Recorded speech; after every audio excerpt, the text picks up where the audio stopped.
Fayyaan faaya. Fayyaan farda colleena kana maanguduftu hayyoonni garagaraa fi artistoonni yeroo ja'an dhageenya. Dhugaadha jabeenya fayyaa ibsuudhaaf jechoota kanatti kan fayyadaman garuu fayyaan waan ja'amu hundaa oli. Hunda fayyaatu caala. Nama fayyaa qabuutu nyaatee dhuga. Nama fayyaa qabuutu dorgomee mo'ata. Kanaaf fayyaan hin goomtu. Egaa galaana osoo hin roobne meesan akkuma jedhamu fayyaas osoo dhukkubni hin dhufin duratti tikfatu jedhu dhaabbileen fayyaa kun waanuma ta'uu qabudha. Sababni isaas gaafa dhukkubni nu qabe dhukkuba ofirraa ittisuuf olii gadi fiiguurra ammuma osoo fayyaan harka keenya jirtu dhukkubni akka nu hin qabnee fi taasaayyoo nu qaballee maloota dandamachuun jalaa ba'uu itti dandeenyu irratti arra hojjechuun baay'ee barbaachisaadha. Egaa hoggaa kana jennu waa malee miti. Namaa fi lubbu qabeeyyii rabbiin uume hundaatu fayyaadhaan turuu hawwa.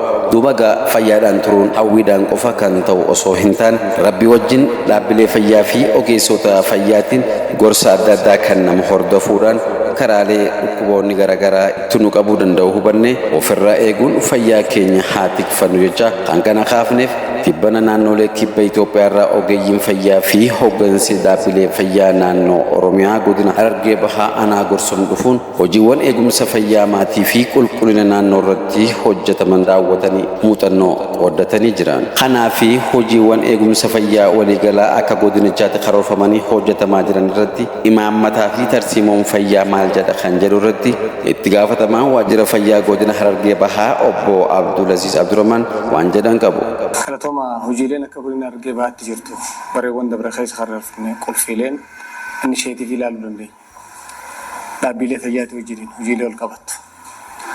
Keessatti fakkeenyaaf EPTS sagantaan tun sagantaa haaraa haaromsa kana keessa akka fayyaa gadi buuta keessaa takka ijoodha. Faayidaan isin qabdu gurguddaadha EPTS. Auditable format critical service. Haalli bulchiinsa dawaatii hojii wal qabatee akkuma waliigalaa biyyattiitti jiru rakkoo qaba.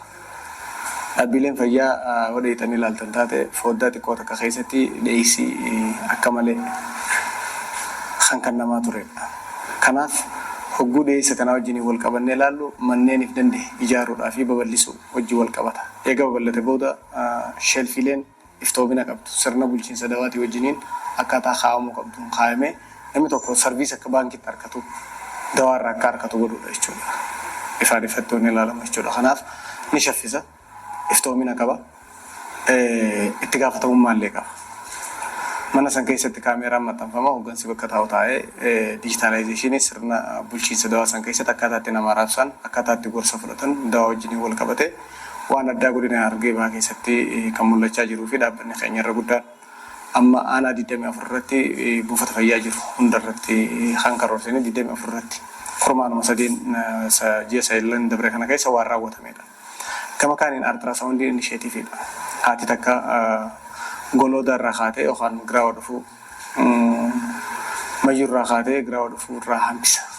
Fageenya lafaa baasiin taane yeroo kan hunda walitti deebisuudhaan gulaallu haati takka ultrasound 44 kan bara kana bitamee dhaabbanni fayyaa keessa galee 36 jechuudha. Ji'a saayillan dabre kun jijjiirama bu'uura irraa addaate jechuudha. Mootummaa afaan qofaan isiniif hin godha odoo hin ta'in gochaan agarsiisa uummata jechuudha. Ittisa qofa irratti kan duraan haasawamaa ture. Tajaajila wajjin wal qabatee waan addaate jechuudha kun. Kunis akka jijjiirama tokkotti ilaaluu dandeenya. Gama kaaniin farmaasii hawaasaa ilaaluu dandeenya. Godina keenya keessatti bara kana qofa kan karoorfanne 8 ture, kan raawwanne 12 ture. Kunis jijjiirama addaati. Maaltu kanarraa nama gahaadha. Farii dhiyeessaa wajjin wal qabatee rakkoo jirtu bu'uura irraa hiikuu wajjin wal hidhama jechuudha. Kan hawaasaati waan ta'eef. Waan alarraa kan biraa uummata sabbatatti hiikkatu san uummatarraa hambisuudha jechuudha. Kanaaf jijjiiramoota waan ittiin deema jiru taate bal'aadha jechuudha. Akkaatuma namni isin ibsa kanaan roga hunda keessatti kan jiru jechuudha. Akkanumatti ijaarsa kellaa fayyaa waliigalaatti hojii sol qabsiisee wanni jiru bal'aadha. Haala barbaachisu mootummaan karoorfatteen tarkaanfiin diinagdee wajjin wal qabatee aanaan baajata qabachuu fi hirmaannaa hawaasaa keessatti wanni jiru gaarii ta'ullee baajanni sadarkaa sanitti deemee muuxannoo kan ta'u akka godina keenyaa jiramu amma kan eegale. Aanaa giraawaa keessatti ilaaluu dandeenya. Manni isaa ijaaramee xumuramee kan tajaajila eegale. Fadisarra ilaaluu dandeenya. Akkasumatti meettaa irrattis ilaaluu dandeenya jechuudha. Aanonni biraatis kan karoorsanii jalqabbii irra jiru jira jechuudha. Kanaaf innisheetiiviin dhiigaa wajjinis wal qabatee godinni keenya akka moodeelaatti godina deemaa ture ammas salmatti fufee jira jechuudha. Inishetiivii keenya kan addaati hojii inshuraansii fayyaa hawaasaati. Bara kana akkuma argitanitti parsantaa 96 jira. Kunis waan addaati. Nun madaalu kunillee xiqqoo hafte tanaas amma gama gaggeessinu keessatti akka cufamutti. Inishetiivii addaati rakkoon hawaasa keenyaa waliin rakkoo teenya hiikannaa kan ittiin nu barsiisu keessaa kun ijoodha jechuudha. Kanaaf bu'aaleen gurguddoon akka godina keenya keessatti jiru hedduudha jechuudha. Gama kaaniin moodeela aanaa godhu wajjinis ol qabate amma akka muuxannoo inni ijoo Oromiyaa keessa jirtus haa ta'u federaal irra jirtus haa ta'u muuxannoon nuti moodeelummaadhaan tarkaanfachiisaa jiru dhiyoo tana Dabuu irraa kibba Oromiyaa jechuudha. Kibba Itoophiyaatirraa akkasumas naannoo adda addaatirraa muuxannoo fudhachuudhaaf aanaa gursuun dhufanii kan laalan jechuudha. ODF araddaa udaan irraa bilisa godhuu wajjin wal qabate hojiin jirtus bal'oodha jechuudha. Ittisa dhukkubaatee hojii wal qabate sadarkaan irra jirru fooyyee ta'uu isaati kan nama agarsiisu jechuudha. Kanaaf kun akkuma jirutti ta'ee ji'oottan saayilan dabra keessatti ciminoonni akka ciminaatti qabeenya keenya innee fudhannee hanqinoota as keessatti adda bahan harka keenya qabannee ji'oota 3 dhufu kana keessatti hanqinoota bara 2017 kana akkamitti fallisaa ta'u maal ta'a kan juusan qabachuudhaaf waa 3 mootummaan keenya adda baasee kaa'isan laaluudhaaf asirratti haala akkamitti gaggeessaa jirra kan jiru kun ifatti ba'ee kan laalamu ta'e jechuudha. Kaan tajaajila wajjin wal qabate maaltu jira kan jiru kana ifaan ifatti laaluun barbaachisaadha jechuudha. Kun inishetiivii amma adda bahan kana akkamitti raawwachaa jirra jennee qabannee kan tarkaanfachuudhaa deemu ta'uu isaatii namatti agarsiisaa jechuudha. Ka adda godhu immoo addatti wanni ilaalamuu danda'amu suphaa dhaabbilee fayyaatii fi haaromsa wajjin wal qabatee aanaa keenya deemtanii har'a dhaabbanni fayyaadhaa buufatarraa eegalee hanga keellaa fayyaatti waan addaa agarta.